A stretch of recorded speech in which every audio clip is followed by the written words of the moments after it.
दोस्तों, आसमान में उड़ रहे इन एरोप्लेन्स की आवाज सुनते ही बचपन में हम सभी दौड़कर बाहर आ जाते थे और तब तक प्लेन को देखते रहते थे जब तक वो हमारी आंखों से ओझल ना हो जाए। लेकिन एक आज का वक्त है जब हवाई जहाज से सफर करना एक बहुत ही आम बात हो गई है। लेकिन हवाई जहाज से जुड़े ऐसे कई सवाल हैं जो आज भी हमारे दिमाग में घूमते हैं, जैसे कि पेड़ का एक हल्का सा पत्ता भी जब हवा में ज्यादा वक्त तक नहीं उड़ पाता तो ये बड़े बड़े भारी भरकम प्लेन्स आसमान में कैसे उड़ते हैं, या फिर ये प्लेन्स टेक ऑफ या फिर लैंड कैसे करते हैं। तो अगर आप भी जानना चाहते हैं हवाई जहाजों से जुड़े इन फैसिनेटिंग सवालों के जवाब, तो बने रहे आज की इस वीडियो के अंत तक और स्किप करने की गलती तो बिल्कुल मत करना। Factified. Facts on your face. दोस्तों, हवाई जहाज कोई भी हो, इसे उड़ाने के दो फैक्टर्स मेन होते हैं।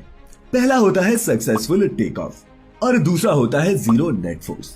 और दोस्तों, सन 1903 में राइट ब्रदर्स नाम के दो भाइयों ने इन दोनों ही सवालों का जवाब ढूंढकर दुनिया को उसका पहला हवाई जहाज दिया था।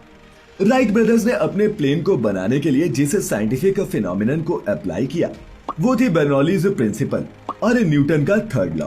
और दोस्तों, मॉडर्न प्लेन्स भी इन्हीं साइंटिफिक फिनोमिनन्स पर बेस्ड हैं। बस अब टेक्नोलॉजी थोड़ी ज्यादा एडवांस हो गई है। आसमान में उड़ने वाली कोई भी चीज पर चार तरह की फोर्सेस अप्लाई होती हैं। पहली है ग्रेविटी, दूसरी है लिफ्ट, तीसरी है थ्रस्ट और चौथी है ड्रैग फोर्स।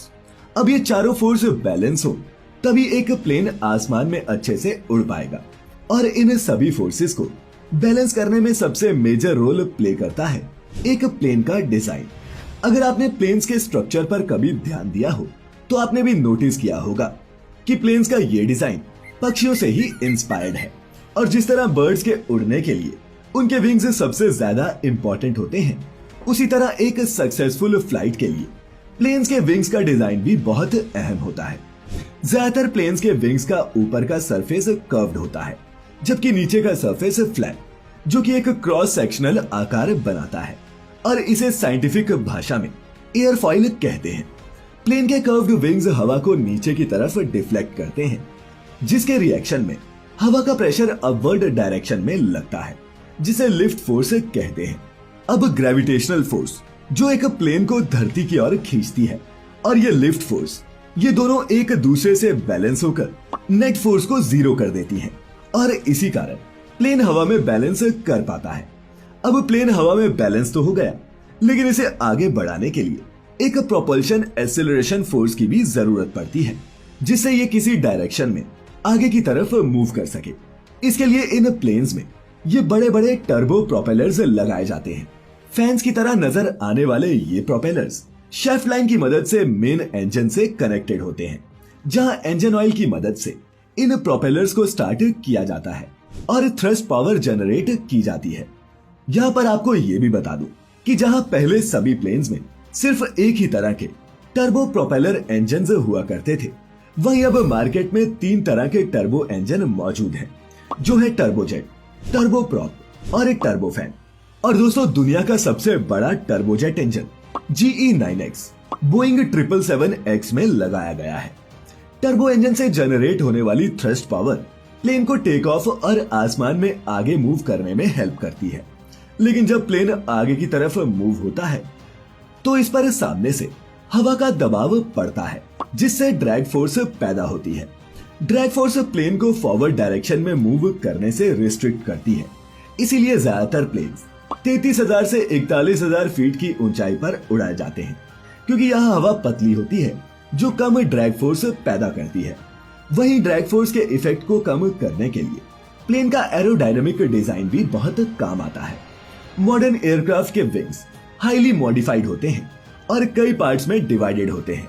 साथ ही विंग्स के इन पार्ट्स को जरूरत के हिसाब से फोल्ड और अनफोल्ड किया जा सकता है, जो ड्रैग फोर्स और लिफ्ट फोर्स को बढ़ाने और कम करने के काम आते हैं। और दोस्तों, प्लेन को आसमान में उड़ने के लिए एक पावरफुल टेक ऑफ की भी जरूरत पड़ती है, जिसमें आसमान के मुकाबले ज्यादा थ्रस्ट और लिफ्ट फोर्स लगती है।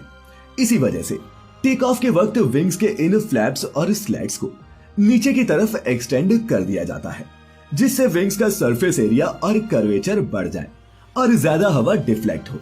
इससे होता क्या है कि प्लेन को टेक ऑफ के लिए ज्यादा लिफ्ट फोर्स का सपोर्ट मिलता है और प्लेन अच्छे से जमीन से टेक ऑफ कर पाता है।